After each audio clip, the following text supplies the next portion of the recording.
come in.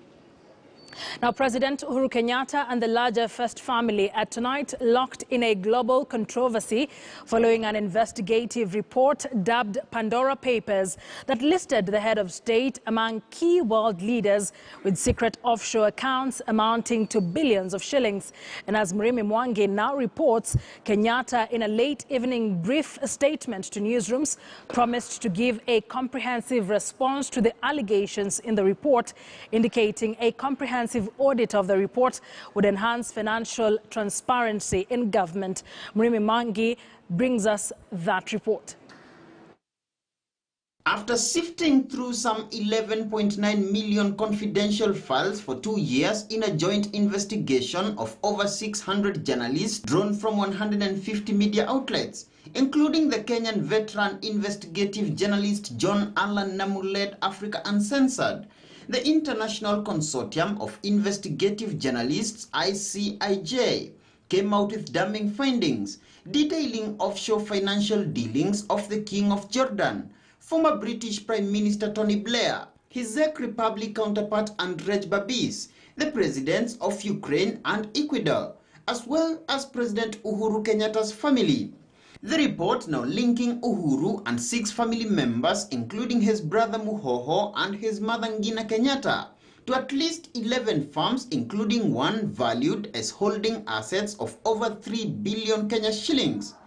The report further linking the president's mother as the first beneficiary of a secret foundation in Panama, whose second beneficiary is listed as President Uhuru Kenyatta. But reacting to the report, Kenyatta, in a statement drafted by State House spokesperson Kanzadena, did not deny facts of the expose, instead indicating whilst he would respond comprehensively upon his return from the Americas, the said reports would go a long way in enhancing financial transparency and the openness that we require in Kenya and around the globe, adding that the movement of illicit funds, proceeds of crime and corruption thrive in an environment of secrecy and darkness, summing up his reaction that the Pandora Papers and subsequent follow-up audits would lift the veil of the secrecy and darkness for those who cannot explain their assets or wealth. Globally influential persons are known to hide their wealth in offshore accounts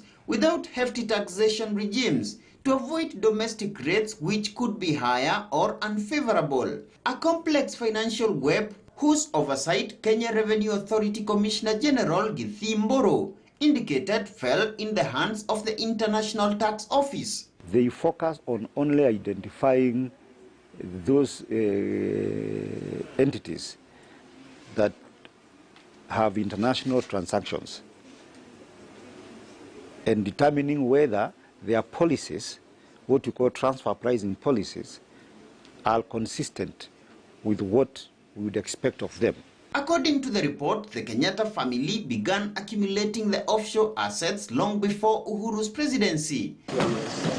and with Kenyatta severally on record as intolerant to corruption and rooting for transparency and accountability among public servants. His comprehensive response on the Pandora Papers, as promised, will no doubt be highly anticipated as debate on the financial muscle of the Kenyatta empire continues. Murimi Mwangi, KTN News. Certainly a story that will continue to